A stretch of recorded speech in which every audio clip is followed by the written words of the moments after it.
भगवान एक दंपति को वचन दे चुके थे कि मैं तुम्हारे यहां पुत्र बनकर के आऊंगा। वो दंपति ही वसुदेव देवकी थे। तभी ब्रह्मा जी के यहां दो दंपति सेवा करते थे। उनकी सेवा से ब्रह्मा जी प्रसन्न हो गए। तो ब्रह्मा जी ने कहा वरदान मांगो, क्या चाहिए? बोले आपके इष्ट जो नारायण हैं ये हमारे यहां पुत्र बन करके आए हैं। ब्रह्मा जी बोले ठीक है, मैं ठाकुर जी से बात करूंगा। बोले बात नहीं, पहले हमें वचन दो। तो ब्रह्मा जी ने वचन दिया, कोई बड़ी बात नहीं, ठाकुर जी तुम्हारे यहां पुत्र बन के आएंगे। ब्रह्मा जी ठाकुर जी के पास गए, बोले भगवान मेरे ब्रह्मलोक में दो दंपति सेवा में हैं, उनकी एक ही इच्छा है कि आप उनके यहां पुत्र बन के जाओ। ठाकुर जी बोले कैसे संभव होगा, हम तो द्वापर में एक माता पिता चुन चुके अपने, दो दो जन्म नहीं ले सकते। ब्रह्मा जी बोले हमारी इच्छा पूरी करनी पर मैं उनको वचन दिया है। तब ठाकुर जी ने कहा ठीक है, हम जन्म लेंगे देवकी वसुदेव के यहां, और फिर आपके जो सेवादार हैं वे नंद यशोदा के रूप में आएंगे और 11 वर्ष 56 दिन के लिए हम उनके पुत्र बनने के लिए जाएंगे। पर जब तक पृथ्वी पर सूर्य चंद्र की किरण है तब तक सब नंद यशोदा के पुत्र ही कहेंगे। भले हम 11 वर्ष रहें पर उन पर कृपा इतनी होगी कि पुत्र उनका ही कहा जाएगा। जन्मेंगे कहीं, पलेंगे उनके पास। ब्रह्मा जी भी सोच में पड़ गए, लीला कैसे करोगे? ठाकुर जी बोले वो हम करेंगे, व्यवस्था जैसे भी होगी। ध्यान से सुनिएगा। 2 जगह ठाकुर जी ऑलरेडी कह चुके हैं कि मैं पुत्र बनूंगा। तभी भगवान का हुआ मोहिनी अवतार, और उस मोहिनी रूप को देख करके सब मोहित हो गए।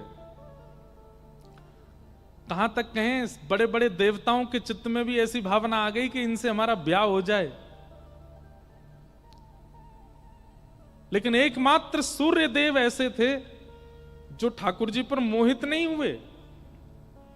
मोहिनी रूप देख करके सूर्य देव के मन में आया ऐसी पत्नी नहीं, ऐसी पुत्री हो, इतनी सुंदर मेरी पुत्री हो, उसका मैं कन्यादान करूं, ये सौभाग्य मुझे मिले। तो मोहिनी जब भगवान बन के प्रकट हुए तो देवताओं के पास जब जाते थे तो देवता कहते हमसे ब्याह कर लो। ठाकुर जी कहते दारी के ब्रह्मा विष्णु हूं मैं, मेरा रूप नहीं पहचानना है। लेकिन जब सूर्य के पास गए तो सूर्य क्या कहते हैं, मेरी पुत्री बन जाइए।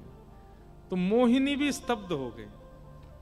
ठाकुर जी बोले और किसी की बात में मुझे प्रियता नहीं लगी, लेकिन सूर्य हम आपके इस भाव से बहुत प्रसन्न हैं। बोले मेरी परम इच्छा है कि मैं आप जैसी पुत्री को गोद में खिलाऊं, उसका पालन करूं, उसको अपनी पुत्री कहूं, वो मुझे अपना पिता कहे, ये सौभाग्य मुझको दीजिए नाथ। ठाकुर जी बोले द्वापर युग आ रहा है, हम 2 माता पिता तो चुन चुके हैं,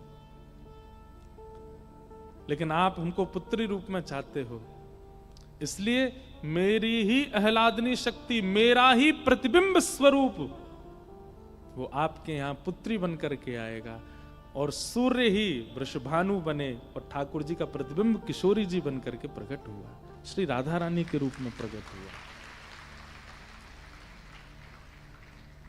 एक पद गाते हैं हमारे रास में, रास में चल श्यामा प्यारी, बाट सब देखें ब्रज नारी।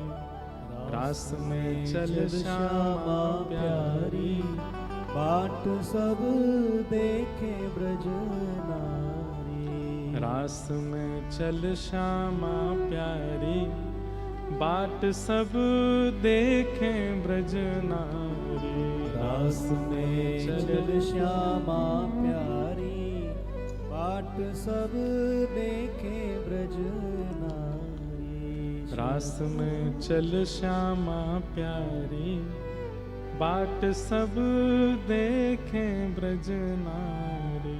रास में चल श्यामा प्यारी, बाट सब देखे ब्रज नारी। शरद की छाई उजियारी, चलो पिया नटवर गिरधारी। शरद की छाई उजियारी, चलो पिया नटवर गिरधारी।